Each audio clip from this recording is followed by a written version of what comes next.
Hello, I'm Dr. Geoffrey Otieno from the Technical University of Kenya, where I am the director of the School of Chemistry, and I'm a member of the Kenya Chemical Society, where I sit in the governing council. So today's topic is going to cover how we address chemical security vulnerabilities. There are several ways we can address chemical security vulnerabilities, but we will focus on physical protection. Now, the objectives of this talk today is we'll define physical security systems, we'll identify the elements of an effective system, we'll go into some principles of security and introduce the implementation principle. So the physical protection system in terms of security is a system that is put in place to protect our assets. Now, we can define the term security as technical and administrative controls that are put in place to deter, to detect, and to delay an adversary from accessing our assets, in this case, chemicals. The security is put in place because of malicious events. These events could be some theft, some strike, unauthorized access, or an attack on a facility. So what's the objective of security? Security simply intends to prevent acts of theft, sabotage that could result in unacceptable consequences. These unacceptable consequences could be death, economic loss, or even adverse media coverage for businesses.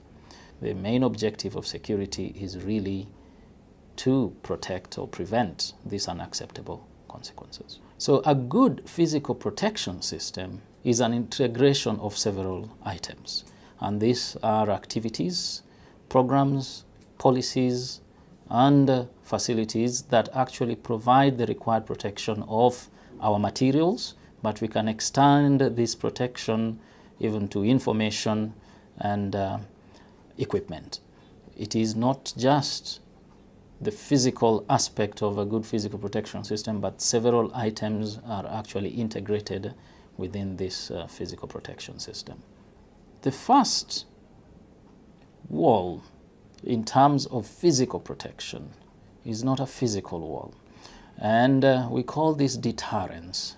To deter is to discourage any adversary or a person with ulterior motives from attempting to access a facility or our chemicals in our laboratory or facility. Now, how do we deter or discourage adversaries from accessing our assets? This is normally done using signs. This could be warning signs. For example, beware of a dog already raises some red flags. An intruder would want to be careful in accessing such a facility. Visual technology, for example, in areas where there are cameras, it has been observed that human behavior actually changes. These cameras don't have to be real, they could also be fake. They still achieve some form of deterrence. Visible patrol is also a good way to deter. Now, there are three critical aspects for a good physical protection system: detect, delay, and response. Every physical protection system should incorporate these three different aspects to achieve an effective protection of our chemical assets. Now, for any physical protection system, it is important to consider how long it takes to detect an intruder, to delay the intruder, and to respond in case an intrusion occurs. The length of time that it takes to detect, delay, and respond determines how effective our protection system is. If that length of time is enough to stop the intruder from accessing the sensitive asset, then we have an effective physical protection system. But if that time to detect, delay, and respond is longer than the time that it will take the intruder to access the chemical or the sensitive asset, therefore It means that the intruder can access the asset and make it away without being captured or being stopped. So in detection is simply recognition of a situation occurring. And this can be achieved by using sensors or alarms. And human beings, of course, have also been used successfully as elements of detection. Now, after detection, we go into the aspect of delaying the intruder. In delaying, it's simply making it difficult for the intruder to get to the critical asset.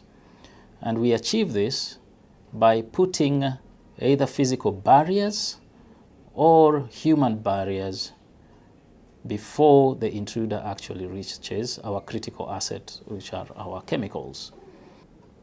In delay, the objective is to slow down the adversary so that the response team can intercept the intruder prior to the intruder making it away with the critical asset, which is the chemical.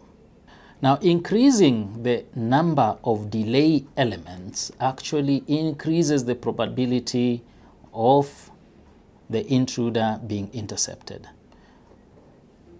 The more delay elements in the adversary's path, and the more tools the adversary must bring to defeat these delay elements, slows down the adversary. We have several types of delay elements, broadly divided into two groups, and these are a passive delay element or an active delay element. So, for example, a passive delay element would be locks on doors, among other things. This will slow down the access of a critical asset such as a chemical. An active delay element would be a guard at a given door and so on. They will not only deter, but they'll also delay the adversary from accessing the critical chemicals in our facilities. Now, as we develop a good physical protection system, it is important that we think about the path that the adversary will select. And typically, adversary will select a path that has the least resistance from any protection system that has been put in place. Also, the adversary can select a path based on distance, the shortest distance, or the amount of resources that are required to defeat the existing physical protection systems or measures in place. It is critical that we have in our minds the kind of path in our facility that an adversary might want to select, and in that we are able to put the right physical protection systems in the right paths that are possible to protect our critical assets. So to the intruder, the traverse time is what is critical on their end.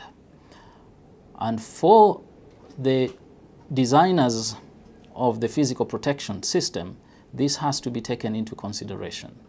And the traverse time is simply the time that it takes for the intruder to defeat our delay elements. And therefore, for us to act within this traverse time, it is important for us to consider how long the delay elements are going to provide or stop the intruder. And within this delay, we should be able to detect the intruder so that they don't reach our critical asset. Number two, we need to consider where are the detection systems, and are the detection systems going to provide us with enough time to actually respond to the intruder. So the guard force response, or the guard response, is an element in the physical protection system that is designed to counteract the intruder activity or intercept the intruder. Now, the time it takes for this interception should be less than the time it takes for the intruder to make it away with a chemical or the critical asset. After detection and delaying, our response team becomes an important part of the physical protection system. The duty of the response team is to counteract or interrupt the threat. Now, a timely response is critical, and this can be achieved by having on-site guards or external response forces.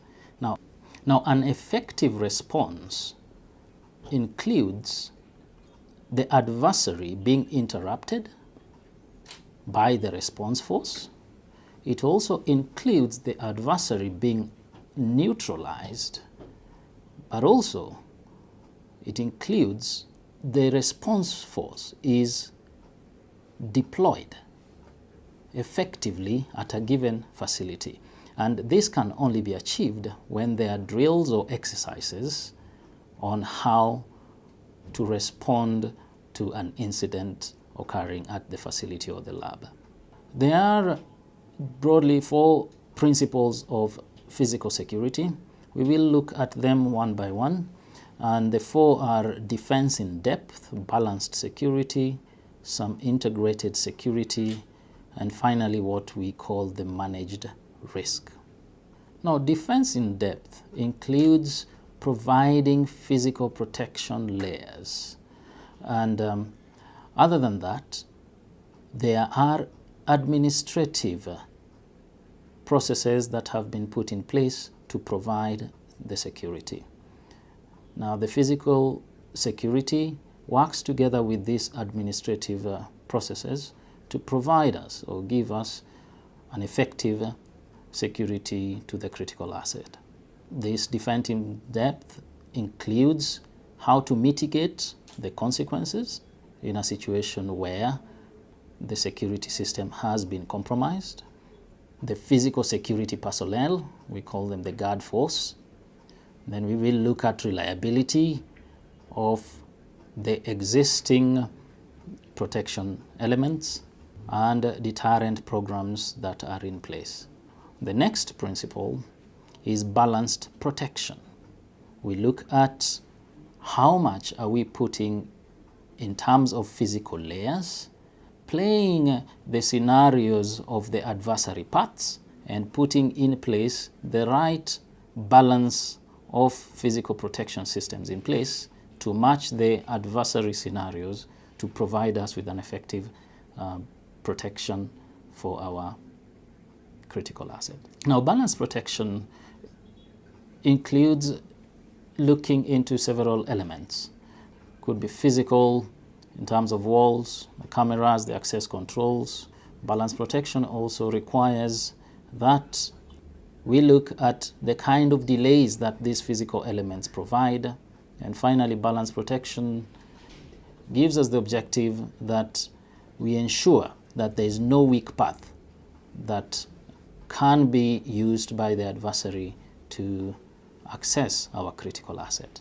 The third principle is integrated security, and this means that we look at detection, we look at delay, and how we respond.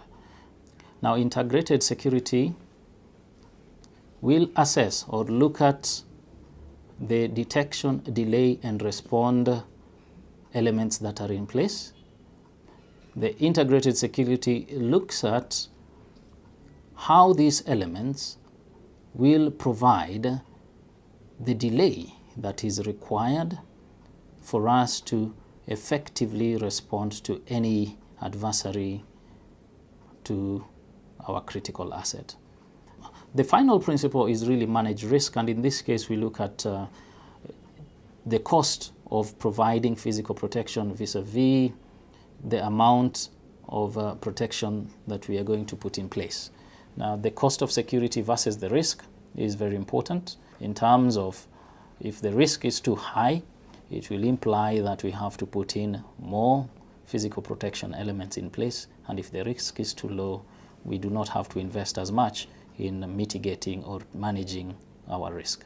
Therefore, manage risk really is looking at the cost of security versus the amount of risk that is posed to our facility or critical asset. So, of course, the benefits of reducing risk are that we work in an environment whereby we are not exposed to any attacks or ulterior motives from persons who might want to harm us. Now, reducing risk increases with increased security investment. If we put more money in security, it is likely that, but not always, we are going to reduce our risk. We can only achieve that if we do proper vulnerability assessments to know the weakest points and hence where we actually invest in reducing the risk. So in summary, all the security systems should attempt to prevent or to defeat an act that could give unacceptable consequences at a chemical facility. And security awareness is important, and an effective security system will depend on the integration of detection, delay, and response. But we should not forget about the element of deterrence. And finally, the principles of security that will lead to a more effective security system are the defense in depth, having some form of balanced security, having integrated security where we do detect, delay, and respond, and looking at the cost of security vis-a-vis the risk. Thank you very much.